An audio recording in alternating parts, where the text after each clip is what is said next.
John, Anik, and Kenny Florian podcast. John, Anik, and Kenny Florian. I fucking love them. I can't get enough of them. Let's hear that Boston next. Big jab there from Duffy, and Frank Mir is hurt now. Down goes Duffy, out cold. Frank Mir does it again. Rock'em sock'em robots here. Oh my goodness. Hyperbole. They're a couple of absolutely self-involved bullshit artists. Here are your hosts, John, Anik, and Kenny Florian. Oh, Frank Mir draws Antonio Tarver in a boxing exhibition coming up next month. Did you know that, Ken Flo? On the Ben Askren undercard? I did not know that. What is going on? Maybe Frank Mir will provide an announcer with another opportunity to go crazy like he did for us against Todd Duffy back in the day. Oh, is it great to see Ken Flo's mug? It's Monday, March 22nd, 2021. It's episode 293 of the Anik and Florian podcast. Teddy Atlas is officially on board now, Ken Flo. Not on board the podcast per se as a listener, but he's watching these UFC fight nights every week, and I think he's realizing, like a lot of people, just how much this sport has to offer, even when it's not high-level mixed martial arts across the board. It's just the land of the unpredictable and the weird, and once again, a UFC fight night gave us a lot to discuss. Yeah, I like it. I like that Teddy Atlas is watching all these fights. But, you know, we don't need him on the podcast necessarily because we got Ray Longo. So whatever. We do have Ray Longo. We're going to ask Ray Longo about this main event between Derek Brunson and Kevin Holland. We'll get into it now in headlines and pick up the conversation with Ray in about 10 minutes, if, of course, he answers the wake-up call here on a Monday morning. But it was Derek Brunson by unanimous decision, Ken Flo, over Kevin Holland in what was a 25-minute main event. And there's a lot to dissect when it comes to Kevin Holland's performance. But let us start with the winner, Derek Brunson. And the UFC wins continue to pile up for this guy. And seemed like largely he knew what he had to do to minimize risk in this particular stylistic challenge. And another big win for a good guy, DB. Your thoughts on Brunson Holland? Well, I think you just nailed it there pretty much. I mean, there's not a whole lot to say after that. Brunson had a plan, and he executed that plan. You know, he knew and understood that his path to victory, or his easiest path to victory, was via the takedown and controlling and ground and pound and kind of hope for a submission. He was close a couple times, especially with that arm triangle, but, you know, he just fought a smarter fight. You know, the fifth round aside, for the most part, you know, he knew exactly what he needed to do. He was utilizing his striking to set up his takedowns. And anytime essentially he was in on those legs or in a clinch, he was taking down Kevin Holland with relative ease. Holland, you know, has a lot of work to do when it comes to his wrestling and to his jiu-jitsu, which I thought that would be better against someone like Brunson. I thought Holland would be able to be at least a little bit more dangerous in the transition. And it seemed like, you know, his game plan basically began and ended with trying to be on the feet and trying to look for, a knockout, or at least try to hurt Brunson and outpoint him. But he really had no game plan, had no ability to stop the takedown game of Derek Brunson. On Twitter at Kenny Florian, hostile Ken Flo tweets this week, by the way. Not a great main event tonight. One thing was clear. Brunson was there to do whatever he had to do to win. Kevin, not so much. Oh, there's the other Ken Flo. We'll get to that, Cody. We'll get to that one. I don't even know which fight. Jump the gun a little bit. My bad, boys. We'll get to that one. That's okay. So, right, I think you hit on a lot of what I was going to say about the main event. I will get to one of Teddy Atlas's tweets here at Teddy Atlas Real. And he also tweeted, by the way, Muhammad Ali talked but punched more in between syllables. Here was the tweet, though, from Teddy Atlas. Human nature is complex and smart. Everyone feels pressure and doubt, different ways to deal with it. Confidence can be deceiving. Act like you don't care. Maybe it's a protective device. Lose. It's not that you're not good enough. You just didn't care. Might be part of the story tonight. And I had a little bit of those emotions watching it, insofar as Kevin Holland acting like he doesn't necessarily care, Kenny. He said after the fact, like, he's not here to be world champion. He's here to have fun, and he's here to make money. And if people don't like him talking in the middle of the fight, he's not going to change for those people. I just think, like you, I wanted to see more offense. I wanted to see more defense, especially when it came to the defense or lack thereof off of his back. So what were your overall thoughts on the way Kevin Holland approached this fight, the 25 minutes, and even the minutes between rounds with Khabib and everything else? I would largely agree with Teddy Atlas on his tweet there. I think that Kevin Holland was essentially using all that talk, and has been using a lot of that talk, as a crutch in a lot of ways. Anytime you're feeling that pressure, anytime you're dealing with an opponent that you are probably trying to take them out of their game or lessen their game in some way, shape, or form, talking to them or talking out loud is a great way to both relax yourself and to kind of put your opponent at ease and maybe let his guard down a little bit. Kevin Holland has used that, I guess, with relative success and is continuing to do that. The problem is Derek Brunson is an experienced guy, again, who had a plan. Kevin Holland was talking a lot, but also I feel like he didn't even have a plan. He didn't know what he wanted to do. He didn't try to do anything other than just try to keep Derek Brunson on the outside a little bit. And even then, he just wasn't that successful. So I was surprised he didn't use a whole lot of kicks to land down the middle to keep Brunson on the outside. I was surprised that he wasn't really attacking from his guard as much as we've seen in the past. I was just overall very confused by Kevin Holland. And the problem is, John, it's very telling. If he is saying that he doesn't want to be a champion and his only goal is to have fun, then what are you doing in the UFC, I guess? And again, everyone has a different goal and has different ambitions for what they're doing in professional sports. I guess we should all respect that. But if he expects to gain fans or gain a following, I think it's going to be difficult to do that. If you're not going somewhere, then who's going to follow you? Does that make sense? Yeah, well, like Dana White isn't in the business of headlining guys who don't want to be champion per se. Juxtaposed against Bilal Muhammad a week ago, this guy just lives and breathes the game to such an extent. Now, Kevin Holland does as well. But what do you think Travis Lutter thought in the corner when he can't really coach his pupil because Kevin Holland wants to talk to Khabib Nurmagomedov and Dana White? So again, I'm going to call Kevin Holland fights in the future. And I do think that he's a guy at welterweight who could get on a championship trajectory, realized a lot of success at 170 pounds. And certainly in that lower half, especially, Kenny, he looks like a welterweight to me. But you're not trying to main event guys who aren't, desiring to be UFC champions or contenders. So I don't know if this is just sort of fight talk after the fact, but I don't know. I want to see a little bit more mean and a little bit more output overall from Kevin Holland before I'm, all in again on this guy. Absolutely. I couldn't agree more. I'll say this. I think he can be a contender at 185 pounds, but he's not showing it and he's not fulfilling his potential. Kevin Holland is a talented dude. He's a smart guy. I think he's got a build and a frame that could definitely support a run at 185 pounds. I'm not sure he's putting in the work that he should. And I would be extremely frustrated if I was in the position of Travis Lutter, where I can't talk to my fighter. If my fighter isn't taking it seriously, then why should I? I mean, that would be my approach anyway. And I feel like, I don't know. I think Kevin has a lot of potential. He's not showing it.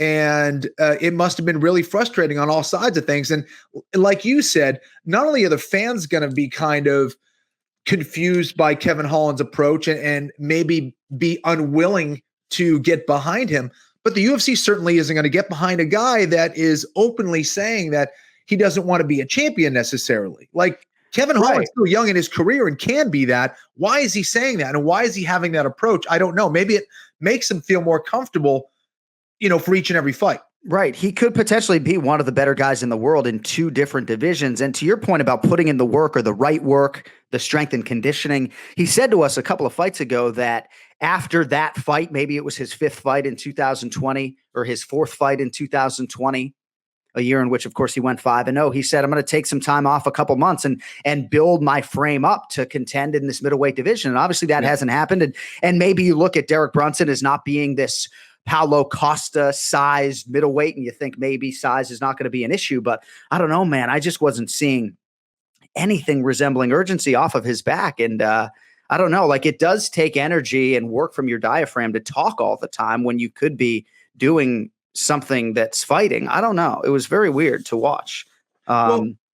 Yeah, no, exactly. I mean, was that the same guy that fought Jacare? I mean, he was talking to Jacare, but he was actually trying to hurt Jacare. It didn't seem like he was trying to hurt Derek Brunson. It seemed like, he was in there to do a little too much fun. Now, here's the problem. If Kevin Holland went in there and got into the ring with someone like even a Marvin Vettori or, forget about guys like Israel Adesanya that are damn assassins. Right. He will outright hurt you, and you might not be the same after. But if you fight a guy like a Marvin Vettori who is in there to do war, I mean, that's the kind of fight that, you could be having fun out there, and that guy across from you in the octagon is trying to take your head off and trying to make you different than you were before. Those are the fights that you can get really injured in. So, you can have the approach that you're having fun, but remember, you are fighting in the UFC's octagon. It's no joke. I like that you injected Marvin Vettori's name into the conversation, because I think that really is the opponent, right? That's the guy that's going to force you to not talk and fight for 25 minutes or 15 minutes or whatever. See, that's why Ken Flo owns 51% of the business, by the way. Just bringing it with the Marvin Vettori stuff. So for Derek Brunson, Kenny, obviously he has had a fight against the undisputed UFC middleweight champion Israel Adesanya. It's 4 consecutive wins, and maybe Paulo Costa will be next. I know Kevin Holland has intimated a potential move back down to 70. I think Cody told me he mentioned the name Bilal Muhammad. But for Derek Brunson, maybe it'll be Paulo Costa, who is obviously out of the Robert Whittaker fight now. But again, Brunson, 36, 37 years old, super relevant fighter. And when you talk about the winningest middleweights, I know the Brits don't like when I use the word winningest, but when you talk about the middleweights in UFC history who have won the most, the Bispings of the world, Derek Brunson's in that conversation and deserves to be there. Absolutely. Brunson's been doing a great job, and he knows himself now. You see a certain confidence in him that he didn't really have before, I think. And he did a great job here in a main event. He has been kind of the measuring stick for that division, for better or worse. And if you can't beat Derek Brunson, then you're probably not going to be elite. But Derek Brunson has proved to be, top in the world in that division and continuing to do so at that age. That's very impressive. Don't call him a gatekeeper. Derek Brunson moving on up at 185 pounds. What'd you make of Grant Dawson? Did you see that prelim fight against Leonardo Santos? I did. Just ridiculous. I was so close to looking like a hero with my pick, John. You were. So, man. So I was talking to a buddy of mine, and he said it perfectly. He said, Leo Santos had to do anything other than that in the last 2 seconds of the fight, and he was going to win. Right. Dawson was winning that third round, but Leo Santos, again, seemingly was winning those first 2 rounds and doing a great job. The last 2 seconds, he decides to entangle the leg. He does not defend himself properly. Grant Dawson gets to his head and smashes it into the canvas, getting a knockout with 2 seconds left in the fight. You got to love it. Grant Dawson answered our questions on what would happen if he was going to encounter adversity in the octagon against a veteran. This was a great moment for him, and something that he will probably point to as evidence that he can be one of the best in that division. I think he showed some weakness and some vulnerabilities in that fight, certainly, but things that he will most certainly work on to get better and improve. So what a win, what a comeback. It was shocking. It was shocking because Leo Santos was looking great. But then, again, it's just another reminder in the sport. It is not over until the bell rings, man. Crazy shit happens in this sport all the time. I know Joe Rogan did a podcast with Leon Edwards recently and sort of suggested that Bilal and Leon run it back because crazy shit happens in fights all the time. Yeah. And you just never know what is going to happen in a fight. And Grant Dawson gets a huge win here at 155 pounds. For Leo Santos, this has to sting at 41 years of age. And injuries are a big reason why he never made that championship run. And I think this will probably put an end to it, even though he hadn't lost in forever going into this fight. But you're right. Likely Grant Dawson was 2 rounds down, and the hammer fist heard around the fucking world to separate Leo Santos from unconsciousness and stop his unbeaten streak there. All right, a lot more to get to on UFC Fight Night. Brunson versus Holland, including a big win for Max Griffin in the co-main event. Ken Flo's all aboard the Adrian Yanez train as well. But we got to get to Ray Longo. Let's get to the Ray Longo minute. It's now time for the Ray Longo minute. I want you to punch a hole in his fucking chest. That's what I want. The Ray Longo minute. Starring Ray Longo. The John Anik and Kenny Florian podcast. As you were saying, were you going to take a little shot before we got started? What's up, man? Your own business today, man. Well, you and Ken Flo were having an enjoyable. Did you get jealous? Tell me the truth. No, I did not. I sense jealousy in there. I haven't been jealous since I was like a high school boyfriend when I was 16 years old. Okay. No, we just, we got a couple other guests coming up on the program. I mean, nobody as important as you, but somebody's got to keep the train on the proverbial track, so to speak, and make sure that we hit our next guest at the bottom of the hour. Not even the train tracks, the proverbial tracks. The train tracks. So I just figured that there was a lot of Saul Solis love going on between you guys. What were you talking about? Shout out to Saul Solis, man. I think he was a pioneer of the game. I'm glad to see he's back with this kid Yanez, man, who looked absolutely fantastic, man. That's how to stay in the pocket and make somebody pay for trying to hit you. That was crazy, but I don't know. If you can get Ken Flo to tweet about you in 2021, you're doing something right. Wow. Ken Flo, your thoughts on Adrian Yanez knockout of Gustavo Lopez there on the main card? Cold-blooded. Yeah, no, he's a cold-blooded killer, man. He looked phenomenal. First of all, just the nuances of that's what everybody wants to do with their striking mixed martial arts and just isn't capable of doing. Yanez is just always out of range when you are trying to hit him and always in range when he wants to hit you. He was efficient. I would love to see his strike percentage for that fight because it seemed like everything when he decided to throw, he was landing. He was beating up the body. He was going upstairs. He was sharp. He was precise.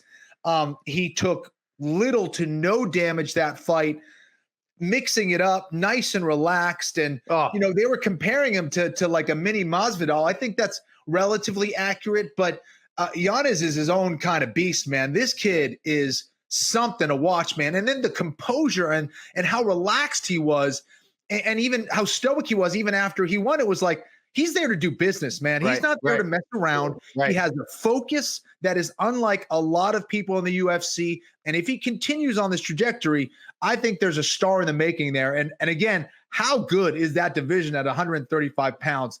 That division is just riddled with killers, man. Unbelievable. Yeah, just adding another guy who not even in the top, wherever the heck he lands. But, man, there's a guy coming up that will be a problem for everybody. And unlike some guys on this card, he got Joe Rogan's message. You don't play games in the octagon. Unlike some other guys who just never got the memo. They never got it. I was going to say, first thing, Joe, I can't tell you how many Ray Longo minute sweatshirts I've been seeing either. Really? Well, I can't tell you because I haven't seen it. Wow, because keeping all the money, I didn't think sales were that good. No, that's good. That's good. Well, I got to buy one. I'm wearing my Frankie Edgar t-shirt today. Thanks to Frankie and Renee. Can't go wrong back in the Iron Army, but it seemed like you were maybe alluding to one Kevin Holland. Safe to say Adrian Yanez a little bit more focused on UFC Golden Glory than Kevin Holland at this point in time, Ray, or what? Yeah, man, I tell you, that Kevin, that was hard to watch for me. It really was. That was just too, it's all good until that happens. You know what I mean? Like the trash talk. Perfectly put. Exactly right. It's all good until that. Yeah, right. Yeah. I honestly, man, I thought he was more calculated. I thought like in 3 or 4, he was going to start turning it on and picking it up. But I don't know. That really was a rough fight to watch. I did not enjoy that one bit. And hats off to Brunson for having to deal with him, and hats off to his corner because was there any corner? Was there anything? I mean, he's talking to people around. I mean, a little weird. I mean, he seems like a good guy. It's not that, but that's got to be a red flag. No, and a super talented dude. I mean, super talented. But Ray, I agree, man. Listen, it seems like, though, that Kevin probably told his corner, listen, I got this. I don't need to hear any advice. Let me do what I do.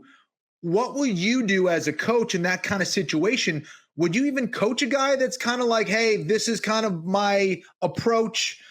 Let me do what I do. Would you allow that as a corner? Would you even corner a guy? I'm not sure I would, but I'm really not sure. I know one time years ago, I literally left the corner on a guy like that. I just said, I'm out of here. This is just crazy. But the guy definitely wasn't as talented as Kevin Holland. Normally what I do in situations like that for me, I'm like, all right, look, I'm going to do this with you. But the second it goes south, then you got to listen or I'm out of here. You know what I mean? So if it's working, I'm like, you know what, man, if it ain't fixed, if it ain't broke, don't fix it. I'll go with that. I do believe in that too. But the second this happens, you're either listening or that can't be fun to be there, Kenny, right? I mean, Ken Flo would be long gone. Are you kidding me? Are you kidding me? If Kurt Pellegrino started like talking to the fans in between rounds, he'd come back to the stool. Ken Flo would be fucking long gone. Hey, Kurt Pellegrino can talk though. Yeah, he can. Yeah. He's not going to talk during that, but Ken Pellegrino, he can hold his own in the talking arena. I haven't seen him in years, but I'm sure he's still going strong. But if we had fans in the building, Kevin Holland wouldn't have been afforded the opportunity to even start up these conversations. And then maybe he's sitting on the stool, a good pupil listening to Travis Lutter. But what is going through Travis Lutter's mind, Ray, right? When Kevin is doing this? I mean, to your guys' point, maybe there was some pre-fight conversation. Look, I'm going to have fun, guys. But they were deferential and kind of laid back. And I don't know. I mean, there weren't very many strong adjustments made by that team during the fight either. So I don't know, man. I didn't enjoy watching this on Sunday morning. That's for sure. Yeah, no, definitely not. And I'm sure Travis Lutter was in his head. He was just saying he was praying that he just catch him with something and knock him out. And then it erases everything. Then it's all good. Right. You know, it's, if he would have gotten a win in like round 3 or 4, you know, and it was almost like it was premeditated. That I think that's what he was hoping for, that he would catch him, obviously not get taken down. But there was just like no effort to avoid the clinch. He was falling into him, and it was clear. Anytime he hit him, he hurt him. Yeah, that's a frustrating fight. And on any level, that's got to be frustrating. I don't care who you are. Smacked him in round 2. And again, you know, Derek Brunson, since moving to Sanford MMA, undefeated. Again, we could do 20 minutes on Derek Brunson, but there's just a lot more, I feel, to discuss on the Kevin Holland side. We were talking about Grant Dawson and Leonardo Santos before you joined us with 1 second to go. Ken Flo and I saw 2 seconds on the clock, but it goes into the books at 4:59 for Grant Dawson over Leonardo Santos. And I want to pull up the scorecards because round 2 was close, if memory serves. Round 1, not so much. But here are your judges' scorecards if you are watching us on YouTube. Grant Dawson was up 20-18 on Tony Weeks's card. I didn't see round 1 for Grant Dawson. I know James Krause, who did a great job in the corner, Ken Flo, was telling Grant, we don't know what the hell those scorecards say. But 2 of 3 judges, Junichiro Kamijo, also had it 2-0 for Grant Dawson, and then 1-1 from Dave Hagan. So, hey, I guess Grant Dawson didn't need the finish after all, Ken Flo. Wow. Yeah, I am absolutely shocked. I thought Leo Santos was winning that whole fight. Yeah. That is scary to me, and it would have been almost a robbery. I mean, it was bad. Some of those rounds were close, but come on, man. I don't know. But either way, it didn't matter. Grant Dawson got the knockout win, but Cody, good job on that, man. I had no idea that the judges had Grant Dawson winning that fight. I think Grant Dawson would probably disagree with those guys. Like, that's crazy. I don't know.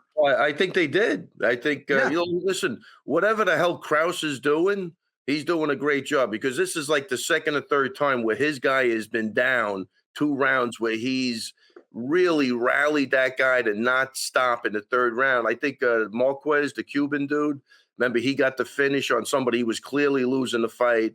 And now this guy, I had him down 2 rounds. I mean, I don't know what the judges were looking at, but Krause, I think, did it again. He said, you need a finish in this round. And man, not only did he get it, he got it with 1 or 2 seconds to go. So you haven't heard about our new segment on the Anik and Florian podcast, Krause's Corner. It debuts next week. It's our weekly segment with our 2020 Anik and Florian podcast Coach of the Year, James Krause. No, of course not, Ray. It's all about you. This is your show. I am out of my mind. I am out of my fucking skull piece. Does your mug say Ray Longo?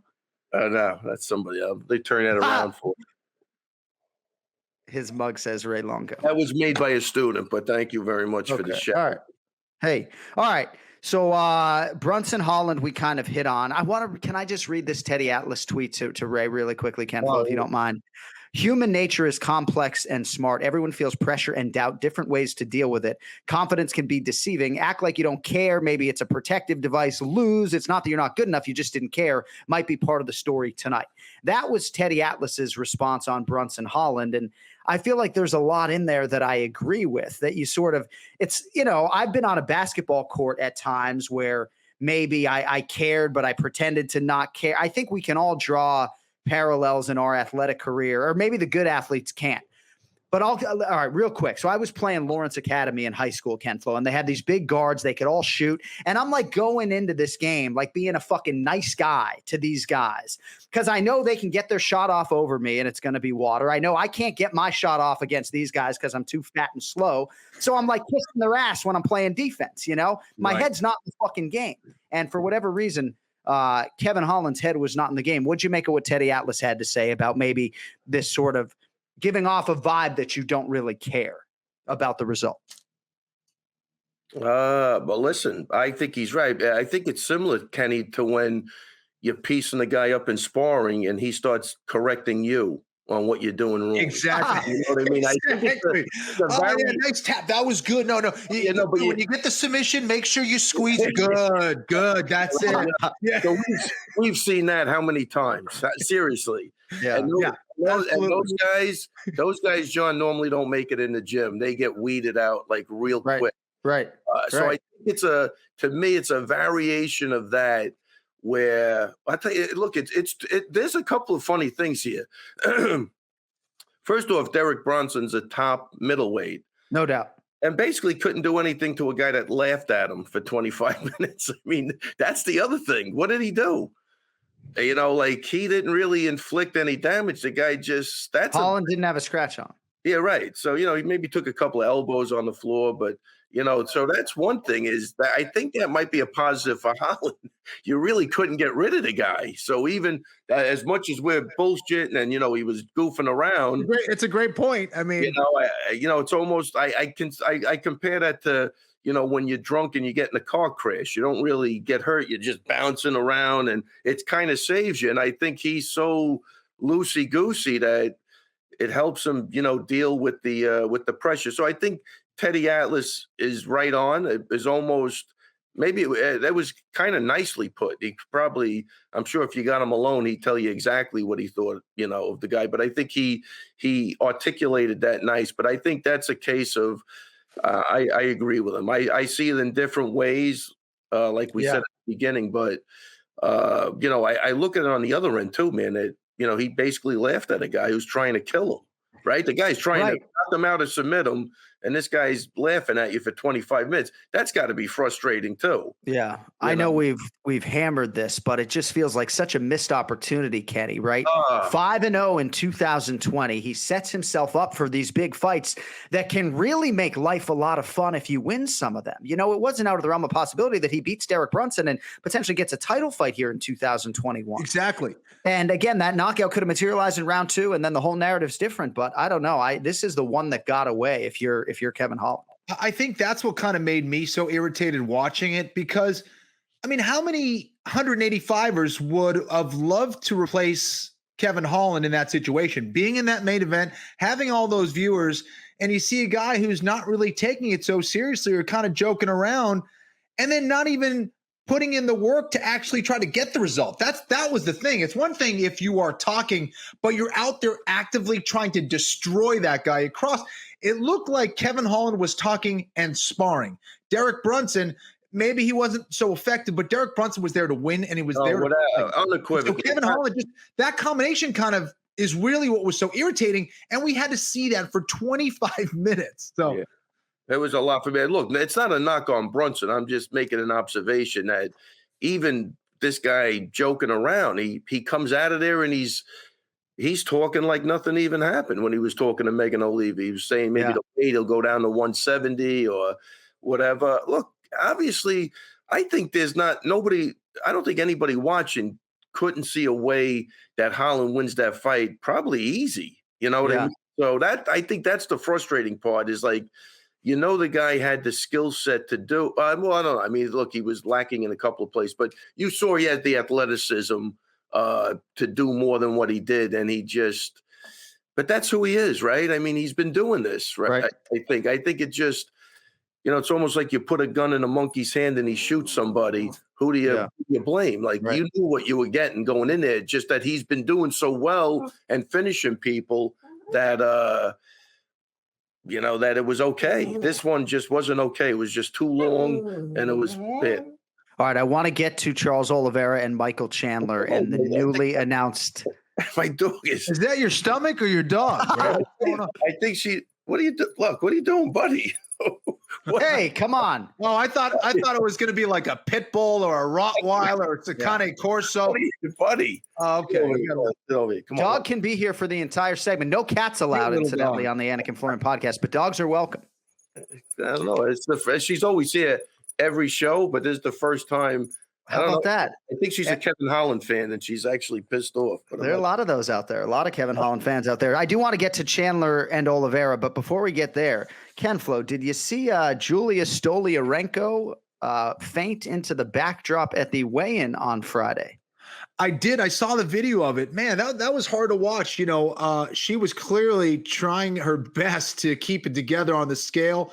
I'd be lying if I said I wasn't kind of feeling like that for a couple of weigh-ins, but it's hard. It's tough. And again, it was kind of the hard visual that a lot of people needed to see in some ways, to see what these guys and what these fighters are doing to try to make weight. I hope she's okay. It seems like she is, and she's going to be fine, but certainly her body was not happy, and fainting like that at that time was tough. It was tough to watch, and it was tough for her, she had clearly worked so hard to make the weight and to do what she needed to do in camp to get this fight going, and she wasn't able to perform, which was very unfortunate.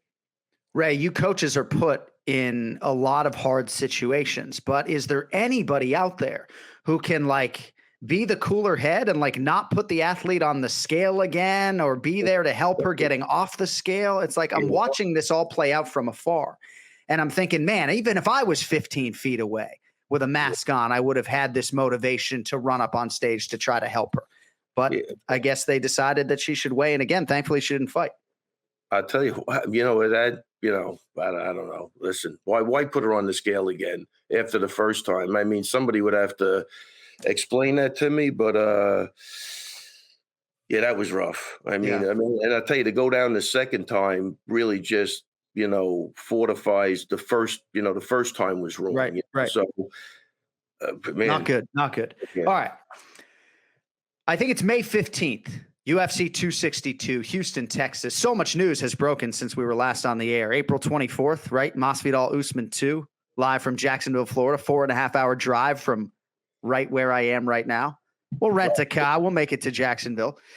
But May 15th, announced a couple days ago, Charles Oliveira and Michael Chandler for the undisputed UFC lightweight championship. We'll get Ken Flo's thoughts on this, and then, Ray, we will have you piggyback as you see fit. But a lot of people have talked about Dustin Poirier and a meritocracy being the most deserving guy, coming off not just a win over Dan Hooker, who Chandler beat, but also a win over Conor McGregor, the UFC body of work, Kenny, Hall of Fame stuff for Poirier. But ultimately, they needed this title fight in 8 weeks. Who knows if there's a rematch clause or a trilogy clause for Poirier and McGregor, but ultimately it's going to be Charles Oliveira with that extended winning streak against Michael Chandler, who's 1-0 in the UFC, and they will fight for the undisputed title. Listen, this one's a tough one for me because, clearly Dustin Poirier is a guy who deserves to be there. Michael Chandler has been a fantastic fighter, a champion in another organization, did tremendous work in his UFC debut. Does he deserve it over a guy like a Poirier? No. But that's not the way the fight game goes. There are politics, there are business decisions that are made. And I would maybe go even further. And there's going to be a lot of people who criticize this decision, but I guarantee you, if you ask Poirier what he would rather do, fight Conor McGregor for several $1 million or get the belt and, win it against someone like Oliveira. To me, I think the belt isn't going anywhere. I think Poirier is probably confident enough that he can get it done the third time against Conor McGregor, get his money, and then fight for the belt, and then maybe say goodbye. Poirier's been doing this he's been fighting since what? He's a teenager? A lot of these guys, whether you're a champion or not, don't get a chance to make millions of dollars and set their family up to be fine for maybe their generation and the generation after theirs. Very few fighters have that ability to set their family up forever. Dustin Poirier, perhaps in his last fight, was able to do it and could do it and further solidify that with a fight against Conor McGregor. And so I think that this is what every fighter wants. Yes, they want to be world champion. Poirier already has a belt, but I think that he would probably rather see his bank account fattened more than anything else. My opinion. Yeah. And I think Poirier definitely is the people's champ at this point, right? I don't, so I think he's been like Kenny's, maybe he didn't say, but he's been around so long. I don't think that's a priority right now. I think he already was the champ or the interim champ, and he's probably gotten over that. And again, to get a big money fight over that, and I think it's probably the way to go, like Kenny said. But kind of like a kangaroo court. But in the same sense, I'm happy for Chandler too, man. Here's a guy. How lucky is this guy, man? He was with Bellator. You don't really see him fighting that often over there. Now he comes over. He's a great guy. He goes to Dubai or wherever to make the weight, right, for that, to fill in if he has to, and then he gets a shot, makes the best of that opportunity. Definitely couldn't have done any better against a really tough guy that nobody's gotten rid of, and he's going to be. He's got a good shot of being the UFC, lightweight champ. What a dream! What a dream story this is. I don't know if Dustin Poirier was offered a title fight on May 15th against Charles Oliveira. I'm guessing he was not. I'm guessing that they are going to do the trilogy fight. It's interesting, right? Because I do believe that there's a big part of Dustin that wants to fight for that undisputed title, Kenny, and he mentioned Charles Oliveira right after the Conor win. So part of me does wonder if he was offered the Oliveira fight, if he would have maybe accepted it. But as far as the fight itself is concerned, again, and people are going to have opinions, right? If they made Conor and Dustin a third time, Kenny, for the undisputed lightweight title, people would cry foul and say that Conor's not deserving right now. Mm-hmm. People even are suggesting that Charles Oliveira is not worthy because of his strength of schedule, despite the fact that he's won, I think, 8 in a row at 155 pounds. So what do you think about this fight and the fact that Charles Oliveira is about a minus 175 favorite right now to become the UFC lightweight champion? I think it's an excellent fight. I do think that he poses a lot of problems for Michael Chandler, who has done some great work by taking his opponents down and pounding them out. I think he's going to think twice about doing that against someone like a Charles Oliveira. Also, Oliveira isn't an easy guy to deal with on the feet these days. So I think Oliveira may not have the strength of schedule that, say, other guys have, but it is going to still give him a tremendous amount of confidence and momentum and experience heading into this fight against Chandler. So this is not an easy fight for either guy. I'm really curious to see how it goes down. I'm still intrigued by it. People will still tune in, especially given, Oliveira and Chandler. Both of these guys took advantage of the spotlight. I mean, Oliveira could not have fought a better fight against Tony Ferguson. And the same can be said for Chandler, who came in his UFC debut and beat a very different guy, a very difficult guy. Who a lot, I thought he was going to be a tough out for Chandler based on his height, his reach, all that stuff. So anyways, it's going to be an awesome fight. I think this is a great matchup. And I think Poirier is going to make significantly more money in his match against McGregor than he would in the title fight to be a world champion in the UFC. So everybody kind of wins here. Yeah. This is going to be it is an interesting fight. Look, I think Chandler, physically fit, mentally very strong. I think you got to kill him to get rid of him. I kind of go back to Felder versus Oliveira, where Felder just really broke him, like just with physicality. That's what scares me in this fight. Chandler can do that probably for 50 minutes straight. You know what I mean? He's physically, I don't think there's a better specimen than that. He's got the wrestling pedigree. Obviously, he hits hard. This is a really good fight. But John, getting back to your point, they could have had Dustin fight either of these two guys with the, maybe hoping that he would win, and then do the McGregor fight for the title. I think would even be bigger. Right. I'm saying they offered. My guess would be they did offer the fight to Dustin, and he didn't want it for whatever reason. He's busy. He's got his things going on. He just made a shitload of money. He's riding high. And like Kenny said, he'll take that third fight. But there's nothing wrong with having him fight for that title. If he wins, then you have a huge fight for the title with McGregor. I would think that's what even McGregor wants. You know what I mean? I think that would be the route to go.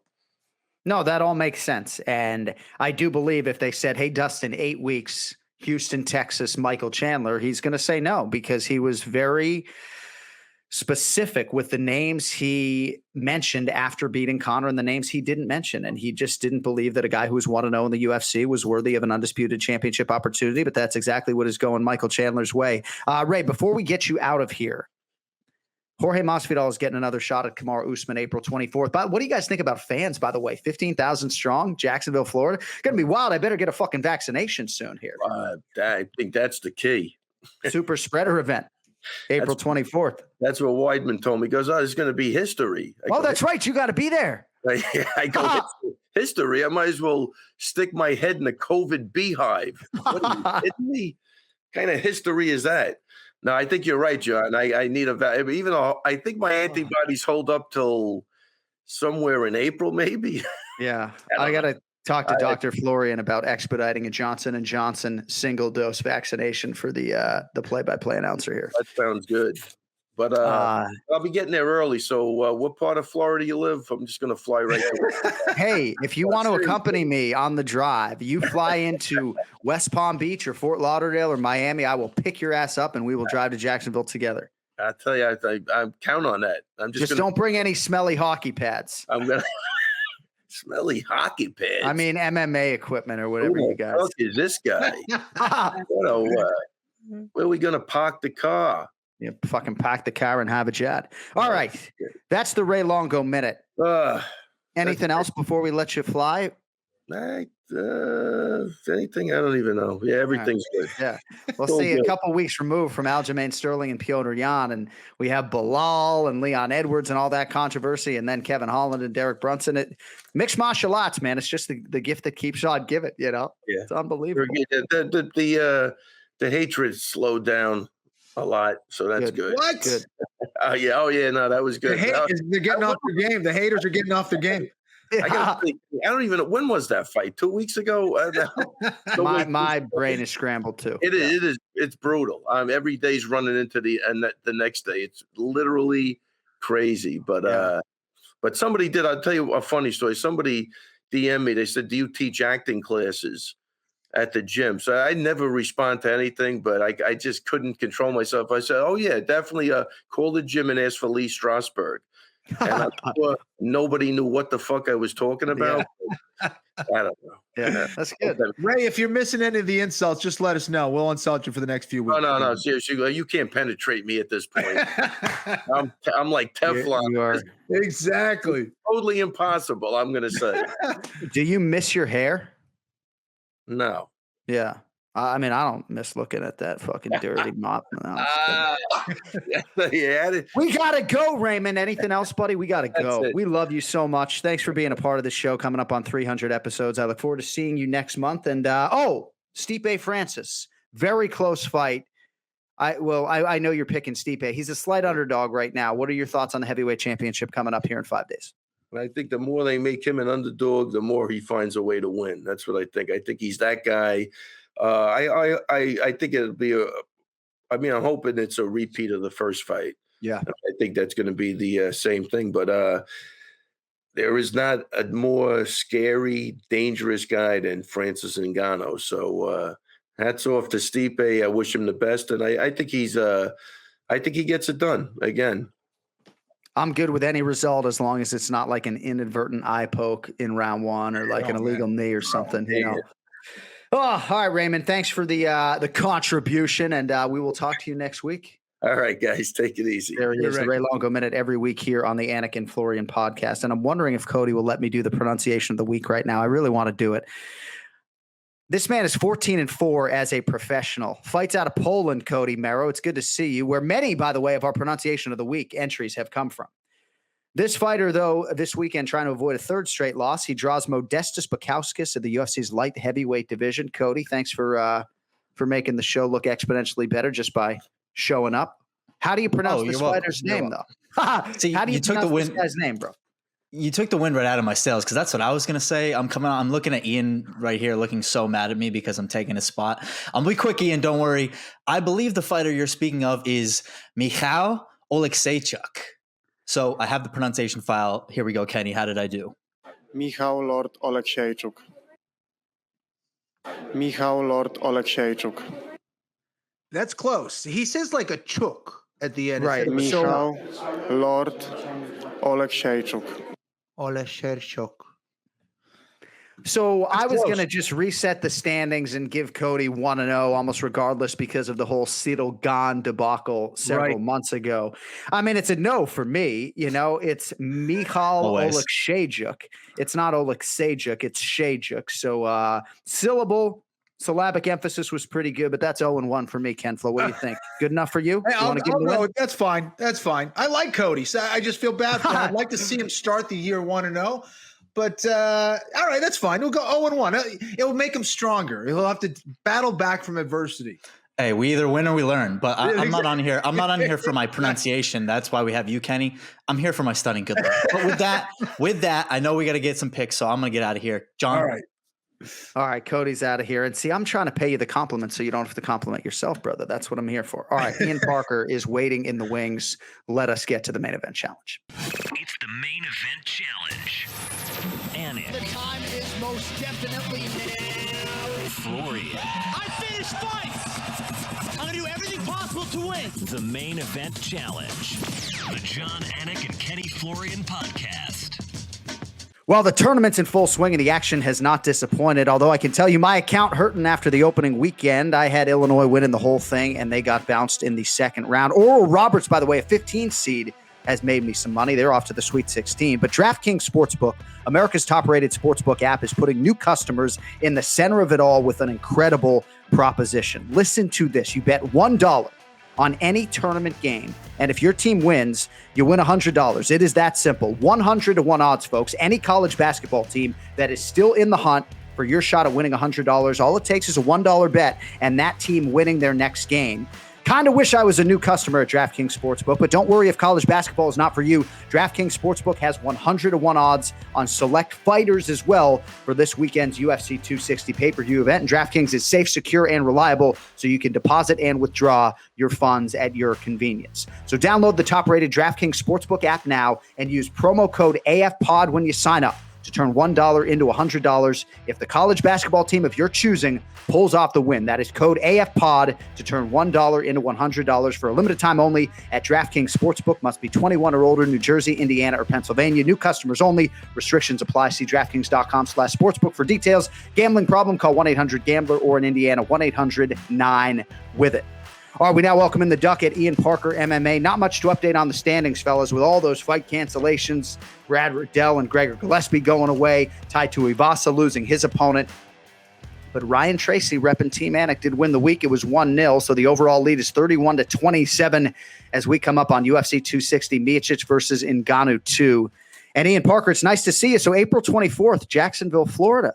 You making the short drive from the Palace in Parkland or what? No. No, I'm gonna take the walk from my kitchen table to my couch and have the best seat in the house and not play a little Russian roulette. Right.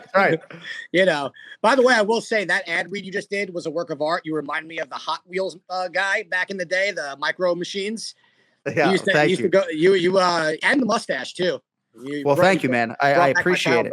Yeah. I appreciate it. I was kind of hoping that you would be my road dog, my partner headed to Jacksonville, Florida, but I can understand why you're not in any great rush to go to a super spreader event with 15,000 strong here in the COVID hotbed of Florida. That's what I'm here for, Johnny. Yeah, it would be a fun road trip. I just feel like I'm not going to get a seat, so I'll pretty much be like your Uber driver. And now that I know that Ray might be coming, 100% he's going to have some smelly equipment. I caught that last bid. Gosh.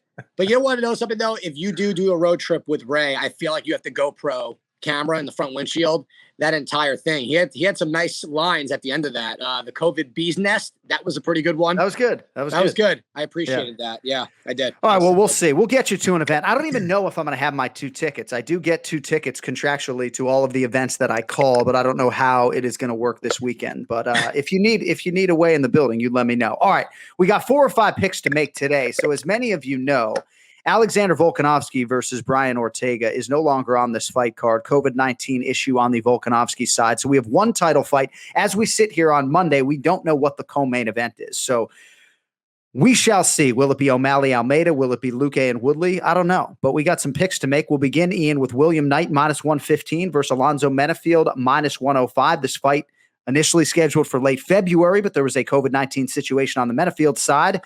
William Knight 9-1, Alonzo Menefield 9-2. Ian Parker, who do you have?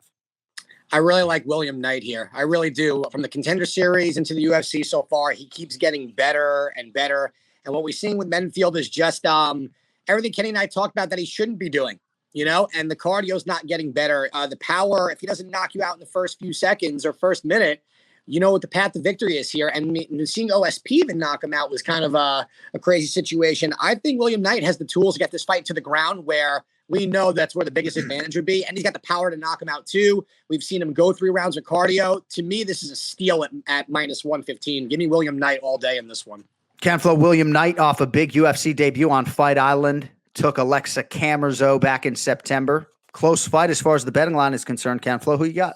Well, it's not like Menefield isn't capable of winning this fight. He's got a lot of power. He could definitely land that big shot. There's no question. But, listen, I agree with Ian here. I think Knight should be able to win this fight. He's got to be careful early in this fight.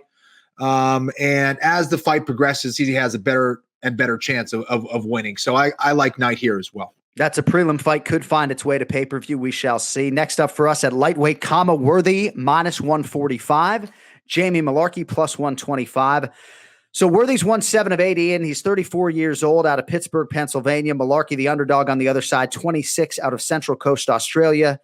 Pretty tough kid, skilled kid, trains under Ross Pearson, or at least his bio says he does.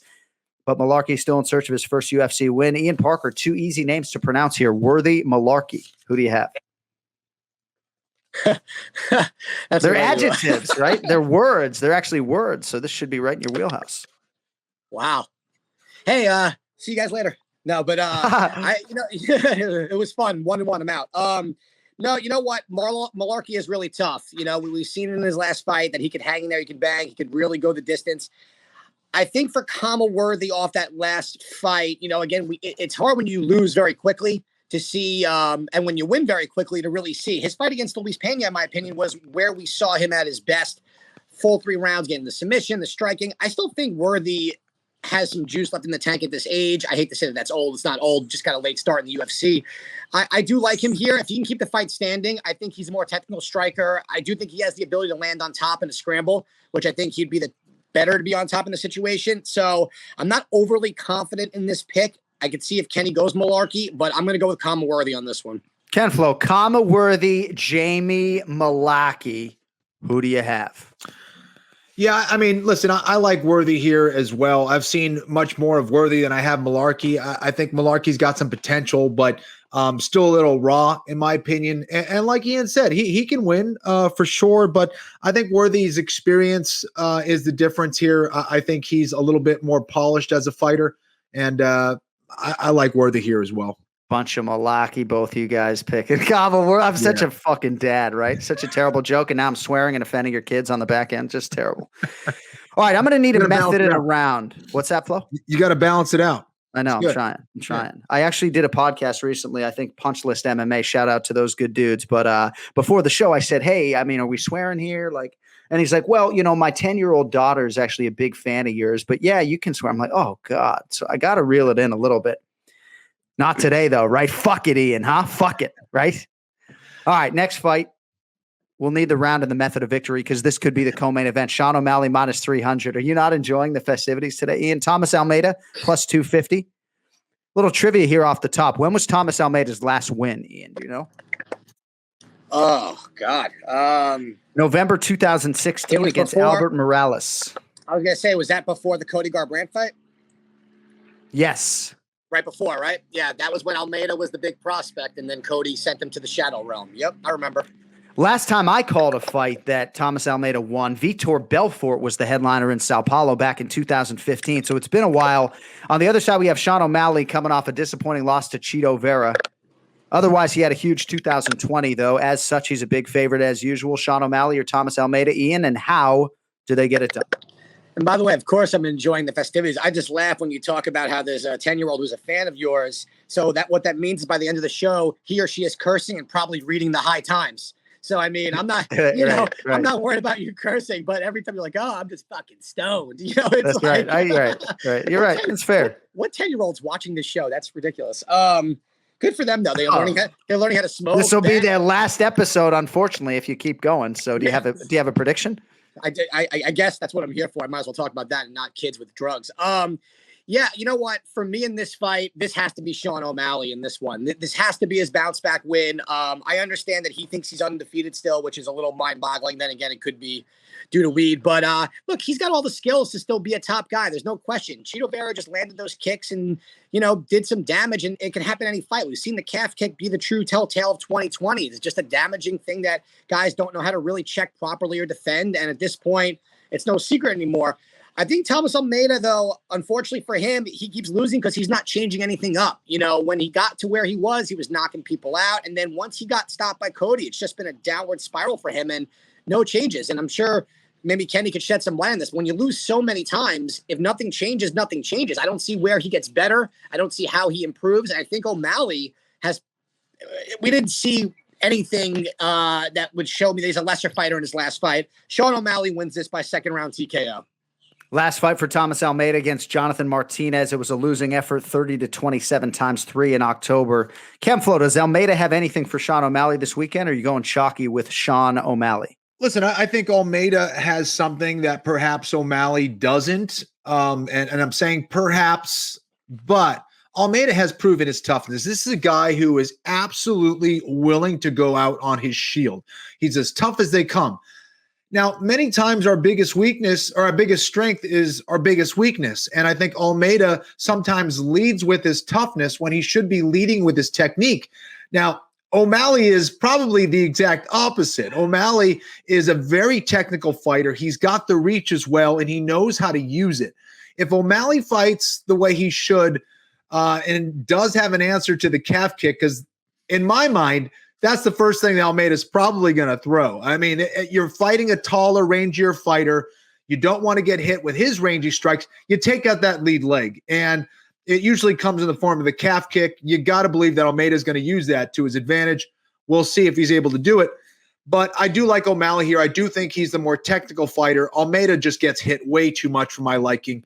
His defense has never been his strong suit. I think that's going to be his undoing here against O'Malley. I like O'Malley. I'll go third round TKO instead of second round. That's what I was going to do, but let's go third round TKO O'Malley. Third round TKO for Sean O'Malley, the pick to click for Anik Florian. And that brings us to a fight that could also be the co-main event. Vicente Luque, minus 260. Tyron Woodley, plus 200. Flo, we'll have you lead us off here. Vicente Luque is 12-2 in the UFC with 11 stoppage wins. 12-2 in the UFC with 11 stoppage wins for Vicente Luque. I'm not going to say it a third time, but criminally underappreciated. He is starting to get the big fights. Last win against Randy Brown, August 1st of last year. For Woodley, his last win came against Darren Till back in 2018. He had the Colby Covington fight rib injury back in September. Flo, what do you think about the former champ Woodley in this spot against Vicente Luque? And ultimately, how do you see it playing out? This may be a kind of do or die moment for Tyron Woodley. I think that he obviously has had his history with the UFC and kind of having a couple losses in a row now. It's his back is against the wall. So I think he really has to have a special performance here against Luque, and that's not going to be easy. Vicente Luque is well-rounded. He's good everywhere. He's a guy that can submit you. He's a guy that can knock you out, and he's got a lot of tools in which to do that. He's not just a boxer or a kicking guy. He can do a lot of things on the feet. The problem with Luque, though, similar to Almeida, is that he's not so defensively sound, and he does get hit. Now, he's got the chin to back it up, but how many shots, like from an overhand right from Woodley, can he survive? I don't know. Woodley has a tremendous amount of power when he lets his hands go. He's also going to be tough for Luque to kind of, it's going to be tough for Luque to put him on his back. But he does have a lot of intel and info, given that Gilbert Burns, one of his closest training partners and friends, just has a win over him. So I think Luque can win. I'm going to go with Woodley here. I think Woodley realizes how big this moment is for him. And I think Woodley at some point does catch Vicente Luque and gets the finish. Let's go with round 2, Tyron Woodley. How about it? Ken Flo goes with T Wood, the plus 200 dog, round 2 knockout or TKO. Ian Parker, the floor is yours. I think Kenny just chose another friend in the co-main. He is my friend. I'll admit that. I know. And listen, I sponsored Tyron Woodley in Strikeforce. He's a great guy, and I know John wanted him his Halloween epic costume. Look, here's my issue with Woodley. That overhand right is way too predictable. It's just you know when it's coming. So for Luque, if he could not see a telegraph punch, then yeah, he's fine. But here's the deal that we also saw when it came to Woodley. He was taken down way too easily in his last 2 fights. And Luque is a black belt in Brazilian Jiu-Jitsu. He's a smart fighter. And also, normally his biggest weakness is he's willing to get into brawls. And Woodley's not a brawler. Woodley's striking has been very hesitant. And with a guy like Luque who could throw the output, who's going to throw those calf kicks and the inside leg kicks, everything, I just think this is Luque's time. I don't know if Woodley has it anymore. I don't know if he really wants it anymore. I think it's maybe to get as much as he can before he leaves. So I'm going to go Luque by decision. Vicente Luque by decision for Ian Parker in what could be the co-main event. Either way, you can see it live on pay-per-view at UFC 260 this weekend. My favorite part of the show is not Ray Longo. I love you, Ray, but my favorite part of the show is when I get championship main event predictions from you guys. And when we have a fight like this that is so close between Francis and Stipe, at least on paper, in terms of the betting line, I am just fascinated to see which direction you guys are going to go in. Francis Ngannou minus 130, Stipe Miocic plus 110. Little backdrop, first meeting January 20th, 2018. Dateline, Boston, Massachusetts. It was Stipe by unanimous decision. Francis, I thought, was tough to survive, but didn't really have anything in terms of answers for Stipe on the ground. Last fight overall for Ngannou was UFC 249, May 9th of last year. And, of course, for Stipe, Ken Flo, his last 3 training camps have all been centered around Daniel Cormier. So the last guy that Stipe fought that wasn't named DC was, of course, Francis Ngannou. How do you see this fight playing out, Ian Parker, and ultimately who will leave Las Vegas as the UFC's undisputed heavyweight champion? For me, when it comes to Francis, it's still hard to really know what he will do against a strong wrestler like Stipe, because when we see him fight Rosenstrike, you go back and look, he just was swinging for the fences in hopes that one of those would hit, backing up his opponent, and eventually one connected, and Rosenstrike died. But it doesn't mean that I've seen, he just hasn't fought anyone else like Stipe. And what we saw, Stipe knows what he has to do. There's no secret here. We don't want to brawl. We want to get the fight to the floor. I still think he can. I always find value in the champion as the underdog. And in this situation, I think you have a power striker versus a warrior. I think Stipe is just as tough as they come. Listen, my issue with Stipe is his chin is not fantastic. He's been dropped way too many times in his UFC career that we know if Francis does touch that, will he be able to recover in time? That first round's tough because Francis will be at his strongest with his cardio and will be able to defend a takedown here and there. I still think Stipe gets this done. I think he knows what he has to do. I think he's a smart fighter. I like the changes he made in the second fight against DC. And I just, it's hard because Francis is just such a scary guy and that power is unmatched. But I'm going to go Stipe by decision. I think he wrestles him to death here. Kenny, what do you got, kid? So, when I look back and watch some of Francis's fights since the Stipe fight, he hasn't had a lot of them, certainly. And he wins very quickly, but in the manner in which he does it, it's still coming down to his physicality. Francis Ngannou is one of the more athletic, one of the more powerful heavyweights that we have ever seen. I think he only needs one shot to win this fight. That's what makes it so intriguing and so exciting to me, but it's very difficult for me to make a prediction based on just that one shot. And I think Stipe has many more ways to win. I also think that Stipe looked better and better during that fight against Ngannou. He was learning as he was going, and I think he's going to feel that much more comfortable in his approach against someone like Francis Ngannou. The problem is, the hardest thing to learn and the thing that takes the most amount of time is grappling. It takes a lot of sensitivity. You got to make sure you have the best coaches in the world, all those things. It takes a lot of time. Is Francis Ngannou going to be good enough with his wrestling to stop Stipe Miocic at this point in their careers? I don't think so. I think Stipe wins this fight. I even think that Stipe will be able to get a finish. I'm going to go with third round as well here, TKO. But Francis is as dangerous as they come. I don't see the same kind of technical approach from Francis Ngannou that I would like to see. He was wild as all get out in his last fight against Rosenstrike. He could have easily been the guy getting knocked out as well. Right. You can't just rush forward and throw punches and expect to land them like that. Now, against another striker, hey, you know what? Francis is going to be faster and more powerful than anybody. He's willing to take that trade at this point in his career. And maybe that's the right approach. Against someone like Stipe, I don't think it's the right approach. Can he win? Sure. He lands a shot. He could put a bull to sleep.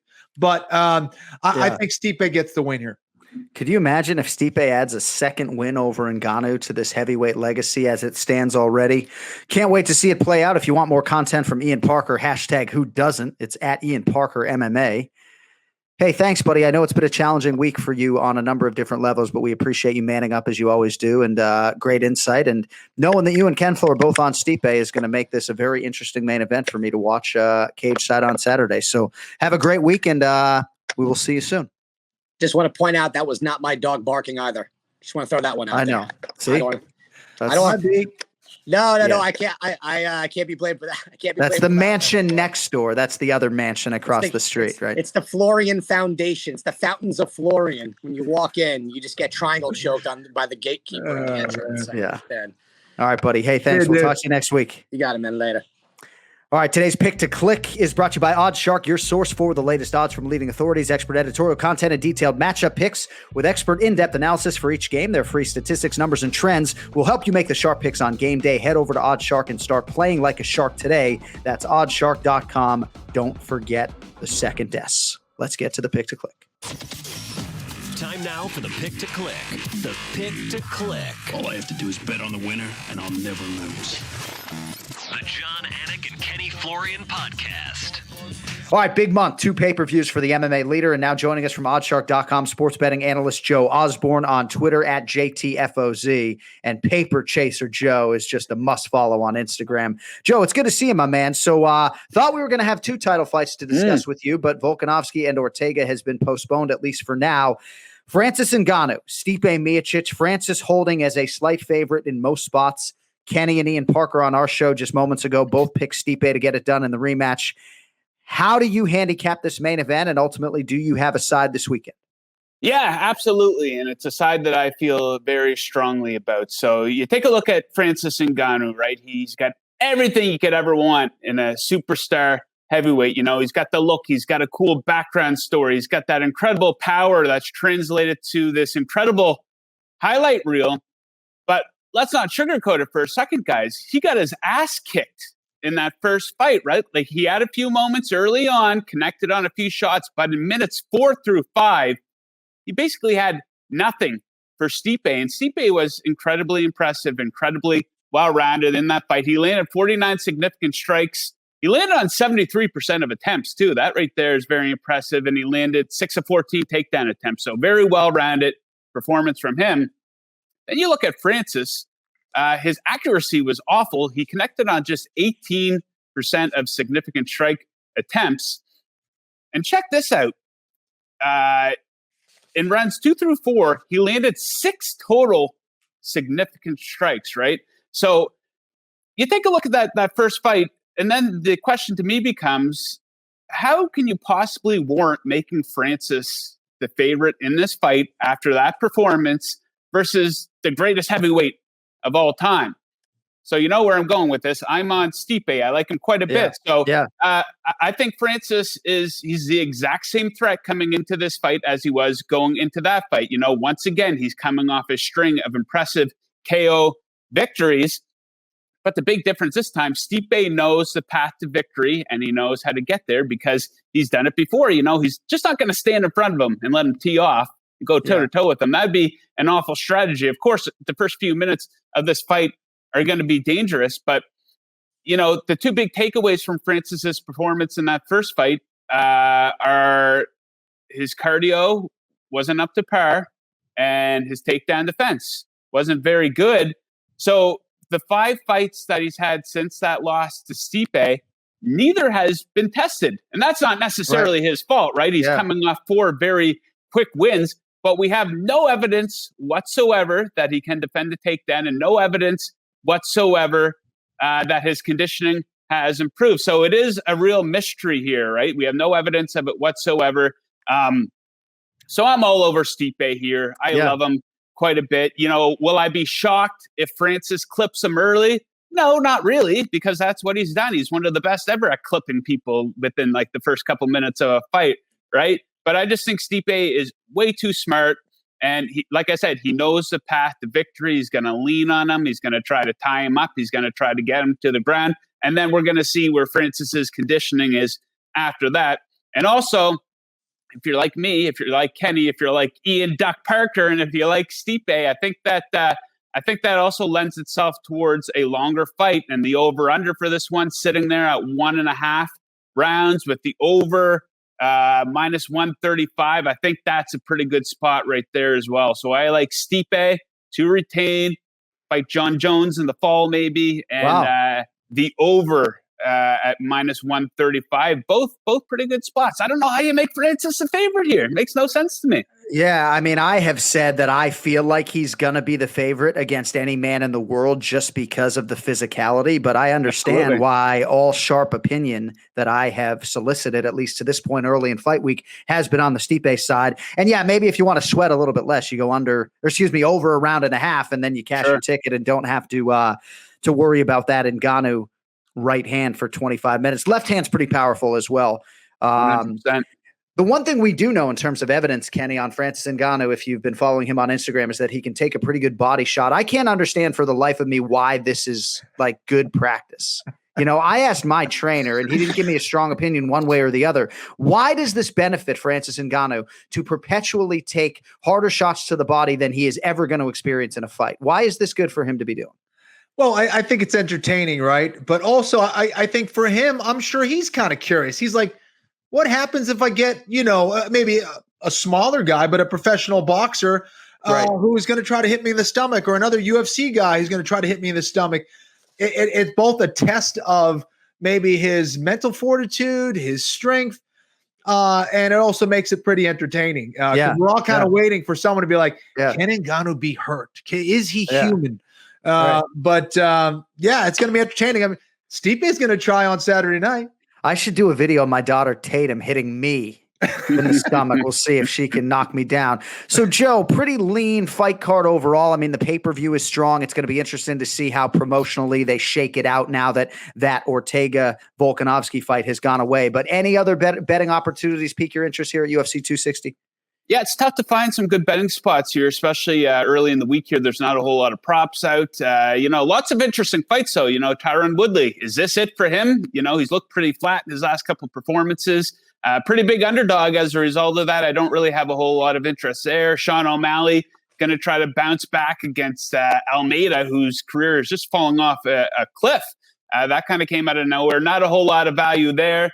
But one pretty good value spot, a pretty interesting light heavyweight fight, Alonzo Menafield versus William Knight. And I like Knight, pretty much a pick 'em here, minus 110.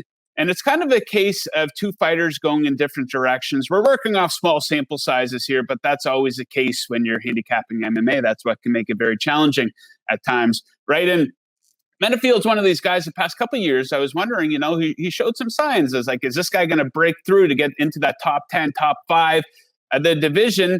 And it's starting to look like probably not at this point. 2 consecutive losses, 1 decision, 1 KO against OSP. And the big takeaway in that one is he was outlanded in the significant striking department by 58 total strikes across those fights. And then we take a look at Knight here, 9-1 in his career. He's coming off a pretty impressive win, I thought, versus a previously undefeated fighter. He showed how well-rounded he was in that one. He won the significant strike battle 38-17, landed 4 of 5 takedowns while stuffing 3 of 4. And this is something I always have on my radar. I do think that the UFC sees something in this guy a little bit, and maybe a guy that they could push a little bit. He's got to do a lot of that work himself and win some fights and do it impressively. But, 2 stints on the Dana White Contender Series, both knockout victories there. So I think that's a pretty good spot there. Pretty close to even money. Like I said, 2 guys going in different directions, but I like Knight in that one quite a bit. Good stuff, Joe Osborne. You can find him at JTFOZ, at Paper Chaser Joe, and at OddsShark.com. Guys and bets still going strong. Always good to see you, my man. You brighten my pay-per-view week, and we will talk to you, I guess, in advance of UFC 261 here next month, my man. Thanks for the time. Guys, I got to get some sun. I don't know if it's a light in here or what, but I'm just looking at you guys with your nice hands. I'm up here in Canada. The snow is finally starting to thaw away, but yeah, I got to get some sun. I'll blame it on the lighting in here, though. All right, blame it on the lighting, and I will say that I just went to SeaWorld and it was really fucking hot, and so that's what you're saying. Okay, so, all right, you got to move south. Yeah. Absolutely. All right, guys. Well, thank you very much for having me on, you, buddy. John. Good luck on the call Saturday, and good luck to all the listeners as well. Thank you, my man. There he is, Joe Osborne, with us in advance of every UFC pay-per-view event. I got to talk to my guy, Eric Nixick, about these body shots. I think that they have passed the point of no return where there's no longer a benefit to this. And I will say, too, in closing on the Ngannou-Stipe front, I think if you're betting the Francis Ngannou side, exercise some patience, see if this sharp opinion actually results in a betting line move. And you may also want to wait and find a Francis Ngannou knockout prop, because right now, yeah, I mean, and not a lot of the betting outlets release these propositions. Like, I can't find a Francis Ngannou by knockout prop out there right now. But if you're betting Francis, maybe you get him plus 130 by knockout, and it's minus 130 on the money line. So I don't know. But we got a big one coming up this weekend. Can't wait to bring it to you live on ESPN Plus pay-per-view. If you want merchandise like the shirt Ken Flo's wearing, you can go to AnikFlorianPodcast.com. Direct link to the store right there. The promo code is AF10 for 10% off your entire order.